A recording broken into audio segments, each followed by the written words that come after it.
తాకట్లో ఉన్న మీ బంగారాన్ని విడిపించి ఆ రోజు ఆన్లైన్ రేటుకి కొంటాం. Sharma gold company. నమస్కారం, సుమన్ టీవీకి స్వాగతం. నేను మానస.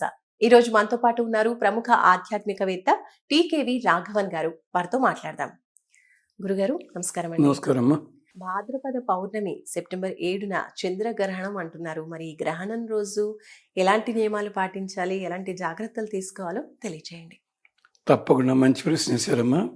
దానికి తోడు ఇంకో ప్రశ్న వేయలే నాకు అదృష్టం. దానివల్ల కొందరికి మంచి ఫలితాలు ఉంటాయి కదండి, కొందరు చెడిపోతాయి. ఫలితాలు ఉంటాయని కూడా విన్నామా? లేదని కాదమ్మా. ఇప్పుడు ఒక్క మాట అడుగుతాను, పొద్దున్నే 5:30 కల్లా ఎంతమంది నిద్రలేస్తున్నారమ్మా? బ్రాహ్మీ ముహూర్తం ప్రతి వాడు చెప్పేవాడే. ఎంతమంది ఉన్నారమ్మా? పొద్దున్నే దేవుడు దాన్ని ఆఫీసులో అండి టైం కుదరదు. మరి ఇలాంటి వాడు పౌర్ణమి ఎందుకమ్మా? గ్రహణాలు ఎందుకు? మరి గ్రహణం రోజున చేయాల్సిన వాళ్ళు చెప్తాను, నేను కాదంటలేదు. అతిగా చెప్పడం జరుగుతోంది. ఫలానా రాశి వారికి అయితే లక్షలు కురుస్తాయి, ఫలానా రాశి వారు నాశనం అయిపోతారు. ఎందుకు ఇలా చెప్పడం? ఇవన్నీ కూడా ఇలాంటిది మనకి ఋషి ఆశ్రమాల్లో అక్కడ ఉన్నప్పుడు వాళ్ళు గమనించి కొన్ని చేస్తుండేవారు, ఆచరణలో చేస్తారు. ముందు గ్రహణం అంటే అర్థం ఏంటంటే, జరిగింది రాహుకేతు ఉన్నారు కదా, వాళ్ళ సంగతి ఎవరు చెప్పారు? చంద్రుడు చెప్పాడు. క్షీరసాగర మతమేళ ఆ కోపం మనస్సులో ఉంది. రాహు ఈ రోజున ఉమామహేశ్వరవ్రతం అని కూడా ఉన్నట్టుంది. అది మాత్రం దాని వెనకాల మంచి అర్థం ఉందమ్మా. ఏమిటంటే, ఎప్పుడైతే సుదర్శన చక్రం వచ్చి ఖండించిందో, దీంట్లో 2 భాగాలు ఉన్నాయి. ఓ భాగం ఇప్పుడు చెప్తాను, రెండో భాగం తర్వాత మాట్లాడతాను. ఖండించగానే కేతువు కాస్త భస్మం అయ్యాడు, ఆకాశమంతా వ్యాపించేశాడు. అందుకని ఆకాశంలో నీలంధనం ఉంటుంది. అది కేతు జెండా గుర్తు అన్నమాట. రాహు ఏమయ్యాడంటే, అతని తలకాయ తెగింది. ఇక్కడికి ఆగిపోతున్నారు జనాలంతా. ఇవాళ ఉమామహేశ్వరవ్రతం ఎందుకు చేయాలో చెప్తాను దానికోసం. కానీ వాడు అప్పటికే అమృతం తీసుకున్నాడు, చుక్క లోపలికి వెళ్ళింది. మనం సైన్స్లో కూడా చెప్తుంటారు, మనం తిన్నది కాస్త కొన్ని వందల వేల అణువులుగా మారుతుంది లోపల అని చెప్పి. అమృతం కూడా అలా అయ్యింది. వాడు గొంతు దిగే లోపలది 100 భాగాలుగా మారింది. అందుకని వీడు తలకాయ తీస్తే ఒక్క తలకాయ కాదు, 100 తలకాయలు వచ్చి పడ్డాయి. ఇంకో తలకాయ ఉంటుంది. అప్పుడు వెంటనే మోహిని దేవుని స్తోత్రం చేశాడు. ఇది వాళ్ళు చెప్పరు. విష్ణు ధర్మోత్తరంలో రాహుకృత లక్ష్మీస్తవము అంది. ఇది మత్స్యపురాణంలో కూడా ఉంది. లక్ష్మీదేవి స్తోత్రం చేశాడు. అమ్మవారి స్తోత్రం చేస్తే అనుగ్రహించేదెవరు? అయ్యవారు. ఏం కావాలన్నాడు. ఏం కావాలేం కాదు, నువ్వు కాదు, నువ్వేమిస్తావు నాకు, ఏమిస్తావు అక్కర్లేదు. పరమశివుల వారిని అడిగాడు, ఈ 100 తలకాయలు వృధా కాకూడదయ్యా, నువ్వు ధరించు. అందుకని ఆయన కపాలి ముండమాల ధరిస్తాడు, కపాలముల దండ. ఈ దండ రాహు తాలూకుది. అందుకని గ్రహణం వచ్చింది. అంటే ఇప్పుడు ఏం జరుగుతుంది అక్కడ? పరమశివుణ్ణి ప్రార్థించాడు, శ్రీ మహావిష్ణువు ప్రార్థన అయింది, లక్ష్మీ ప్రార్థన అయింది, చెప్పిన చంద్రుడు అది ఉంది, పక్కనే సూర్యుడున్నాడు. అంటే ఆ రోజుని చంద్రుడు కనిపించడు కానీ గ్రహబలం ఎలా ఉందో చూడండి. అందుకని పెద్దలు ఏం చేశారంటే, శిరచ్ఛేదం జరిగింది, గ్రహణం చేస్తున్నాడు, అది గ్రహణం పట్టినప్పుడు స్నానం చేయడం, పట్టు స్నానం. విడుపు స్నానం ఉంటుంది. మధ్యలో ఇంకో 2 భాగాలు ఉన్నాయి, అవన్నీ మనం చేయలేము, ఉన్నదానికి కూడాను. ఇదన్నీ గ్రహణ కాలం అంటారు.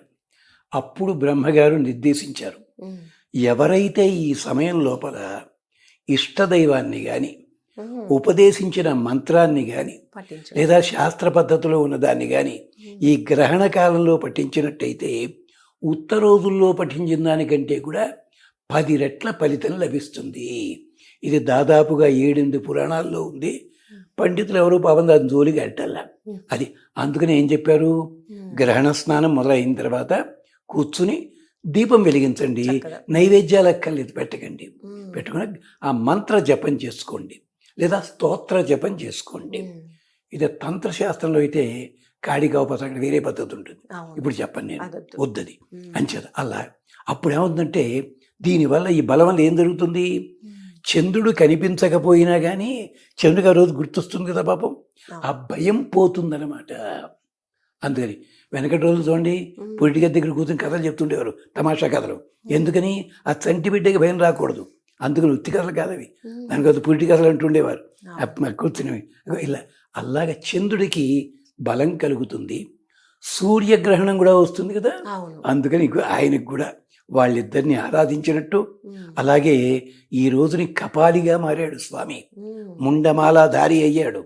అలాంటి స్వామికి కూడా ఆ స్వామిని మీరు నేను చూడటల్లా, పొద్దున్నే ఎవరు చూస్తున్నట్ట, ఉతయేనన్ గోప అదుషన్ ఉదార్య, నీళ్లు తెచ్చుకోవడానికి వెడతారట పొద్దున్నే చెరువుకి. వాడు చూస్తూ బిందె ఉంచాడు, అంటే నేను బిందె నీళ్ళు ఇలా తోసి ఇలా చూస్తారట వాళ్ళు. అంటే సూర్యుడు లోపల శివుడు ఉన్నాడు అక్కడ, రుద్రాధ్యాయం చెప్పింది. ఎంత విశేషం ఇది. అందుకని అంచేత ఈ మాసం నాడు, ఈ రోజుని అంటే గ్రహణం నాడు పట్టు స్నానము విడుపు స్నానం చేయాలి.